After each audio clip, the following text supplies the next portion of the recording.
بسم اللہ الرحمن الرحیم۔ السلام علیکم، امید ہے آپ لوگ خیریت سے ہوں گے۔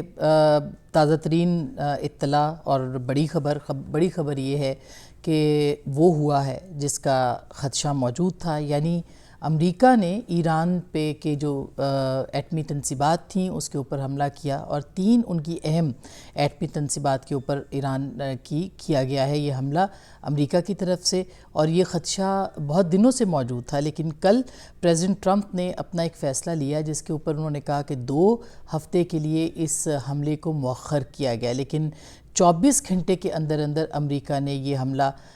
ایران کے اوپر کیا، اور اس کی وجہ تھی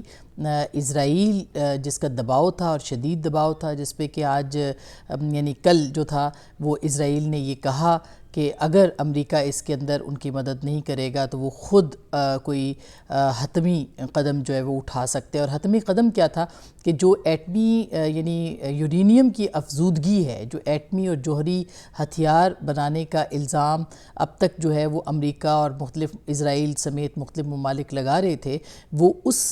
ان تنصیبات کو ختم کرنا چاہتا تھا جہاں پہ یورینیم کی افزودگی ہو رہی تھی۔ اور اس سے پہلے آپ کو یاد ہوگا کہ جو سپریم لیڈر ہیں ایران کے آیت اللہ خامنئی، انہوں نے اس بات کی تردید کی تھی کہ ایران کے پاس کسی قسم کے جوہری ہتھیار جو ہیں وہ موجود نہیں ہیں۔ اس کے باوجود امریکہ اسرائیل کے دباؤ میں آیا، اور پھر اس کے بعد فائنلی وہ اٹیک کیا گیا جو کہ B-2 طیاروں کے ذریعے سے کیا گیا ہے، اور اس میں تقریباً 6 جو میزائل تھے وہ داغے گئے ہیں، اور یہ اسٹیلتھ ٹیکنالوجی کا طیارہ ہے جس کے ذریعے سے یہ اٹیک جو ہے وہ ایران کے اوپر کیا گیا۔ 3 ان کی جو اہم تنصیبات تھی جس میں اصفہان ہے، نتانز ہے، اور ایک اور ان کی تنصیبات، 3 اہم جو ان کی تنصیبات تھی وہاں پر یہ حملے جو ہیں وہ کیے گئے ہیں۔ ٹرمپ نے اس کے بعد پریزیڈنٹ ٹرمپ نے ایک مختصر سا خطاب بھی کیا، اور ان کی جو آپریشن روم ہے اس کی بھی تصاویر جو ہیں وہ منظر عام پر آئیں کہ اس وقت نائب صدر امریکہ کے موجود تھے، مارکو روبیو اس وقت موجود تھے، اور دیگر اہم شخصیات جو تھیں وہ موجود تھیں، اور وہ ان کی موجودگی میں پریزیڈنٹ ٹرمپ نے لائیو براہ راست یہ مناظر جو ہیں وہ دیکھے، اس حملے کا حکم دیا، اور یہ حملہ جو ہے وہ ایران کے اوپر کیا گیا۔ ہم آپ کو بتائیں گے کہ اب ایران پاسبلٹی اس کی کیا ہے کہ وہ کیا ریئیکٹ کر سکتا ہے، لیکن جو ٹرمپ نے ایک مختصر خطاب کیا ہے اس میں انہوں نے براہ راست جو ہے وہ ایران کو کہا ہے کہ وہ مذاکرات کی میز پر آئیں ورنہ مزید حملے جو ہیں وہ کیے جائیں گے۔ انہوں نے یہ بھی کہا کہ اگر وہ ایسا نہیں کریں گے تو مستقبل میں حملے اس سے بھی زیادہ بدترین ہوں گے اور بہت آسان بھی۔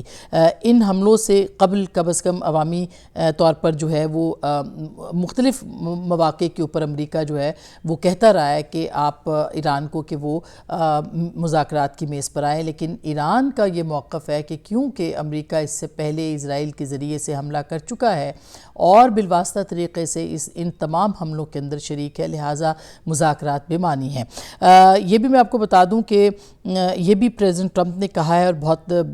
اہم لفظوں کے اندر انہوں نے کہا ہے کہ اگر اب ایران جو ہے وہ بات نہیں مانے گا یا وہ اب امن کی طرف نہیں آئے گا، وہ مذاکرات کی طرف نہیں آئے گا، تو مزید اہداف بھی موجود ہیں جن کو کہ ٹارگٹ کیا جا سکتا ہے امریکہ کی جانب سے۔ انہوں نے یہ کہا یا تو امن ہوگا یا پھر ایک ایسا سانحہ جو اس سے بہت بڑا ہوگا جو گزشتہ 8 روز کے دوران ایران جو ہے وہ دیکھ چکا ہے۔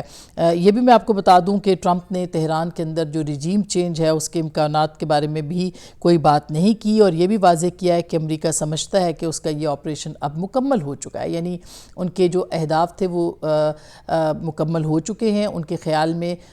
تمام تنصیبات کو نشانہ بنا کے ختم کر دیا گیا ہے، اور ساتھ ہی انہوں نے یہ کہا کہ ایران جو ہے وہ اب مذاکرات کی ٹیبل پر آئے گا۔ یہ جو خطے کے اندر مختلف معاملات تھے، اس میں ظاہر ہے کہ امریکہ یہ چاہتا تھا کہ اس تنازع کو جو ہے وہ یہ بھی کہا جاتا ہے کہ یہ تنازع جنم ہی اس لیے لیا گیا، اسرائیل کی اسی طرح سے اس کو آشیرواد پوری تھی امریکہ کی جانب سے، جس کے بعد اس کو نشانہ بنایا گیا اور ایران کے خلاف اسرائیل نے کارروائی کی۔ لیکن ایران کی جو ابھی جو ان کی طرف سے اطلاعات آ رہی ہیں وہ یہ کہہ رہے ہیں کہ ان کے جو بھی ٹارگٹس تھے اس میں سے جو مواد تھا وہاں پہ موجود ان جگہوں پہ موجود نہیں تھا جہاں پر امریکہ نے حملہ کیا ہے، اور یہ جو بنکر بسٹرز ہیں، جو بومز ہیں، یہ گرائے گئے ہیں، اور یہ جو اپنی نوعیت کے مختلف قسم کے یہ بوم ہیں اور ان کی جو صلاحیت ہے وہ بہت زیادہ ہے۔ یہ زمین کی گہرائی تک جا سکتے ہیں، کہا جاتا ہے کہ 200 فیٹ تک یہ نیچے جا سکتے ہیں، اور ایران کی جو تنصیبات تھیں وہ بھی زیر زمین تھیں اور بہت گہرائی میں تھیں۔ اب ایران یہ کہہ رہا ہے کہ جو حملے کیے گئے اس میں جو مواد تھا وہ وہاں پہ موجود نہیں تھا۔ بہرحال آنے والے دنوں میں ظاہر ہے کہ اس کی تصدیق یا جو تردید ہے اس سٹیٹمنٹ کی وہ سامنے آ سکتی ہے، لیکن اصل بات یہ ہے کہ اس پورے خطے کے اندر جو جنگ تھی اب اس کی نوعیت بالکل بدل گئی ہے۔ امریکہ اس جنگ کے اندر باضابطہ، باقاعدہ اور براہ راست اس کے اندر ملوث ہو چکا ہے ایران کے خلاف کارروائی کا، اور آپ کو یاد ہوگا کہ ایران نے اس سے پہلے یہ دھمکی دی تھی کہ اگر امریکہ نے اس معاملے کے اندر اپنی شمولیت اختیار کی یا اس جنگ میں وہ شامل ہوا تو مختلف ممالک جو کہ عرب ممالک ہیں وہاں پر جو ان کی فضائی اڈے ان کے موجود ہیں وہاں پر ایران اس کو نشانہ بنا سکتا ہے۔ کل جو یمنی حوثیز ہیں انہوں نے بھی یہ تھریٹ کیا ہے کہ وہ جو تنصیبات ہیں ان کے اوپر حملہ کرے گا، امریکہ کو بھی ٹارگٹ، یعنی اس کی جو مختلف وہاں پہ اڈے ہیں ان کو ٹارگٹ کیا جا سکتا ہے، اور ظاہر ہے کہ اس کا مطلب یہ ہے کہ ایران جو ہے وہ اپنے رد عمل کا اظہار کر سکتا ہے، اور رد عمل بنتا ہے جس طرح سے صورتحال جس طرف جا رہی ہے۔ ایران کو دھکیلا جا رہا ہے اس پوری صورتحال میں، اور یہاں تک کہ اس پورے ریجن کے اندر جو ہے وہ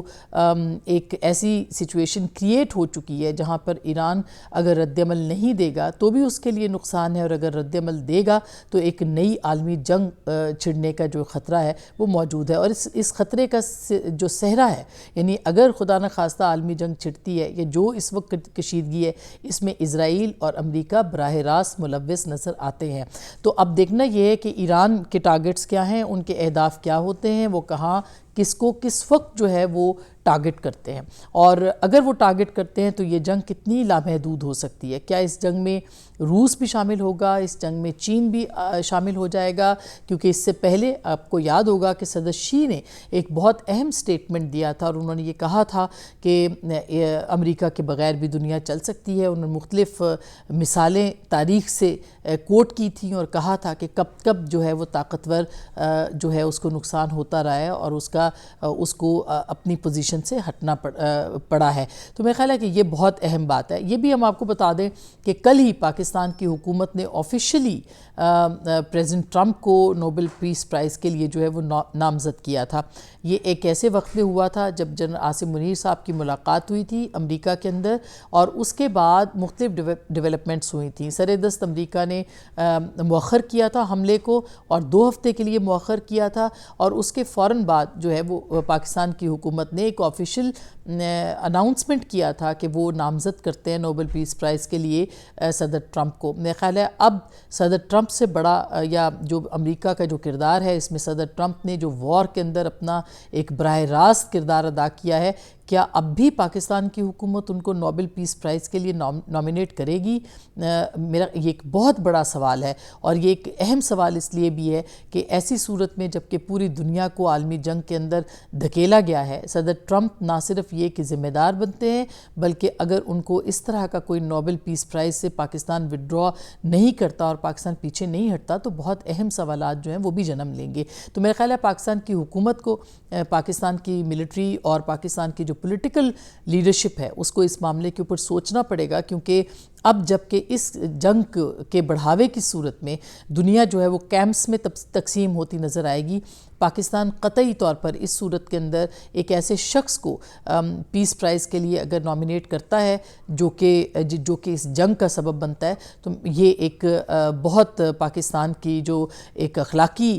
برتری اس کی رہی ہے کہ وہ مظلوم کے ساتھ کھڑا ہوتا ہے اور ظالم کے خلاف، اس کے اوپر ایک بہت بڑا سوال ہوگا۔ تو یہ بھی دیکھنا ہے اور یہ بھی دیکھنا ہے کہ پاکستان جو ہے اس کی پوزیشن اب کیا بنتی ہے،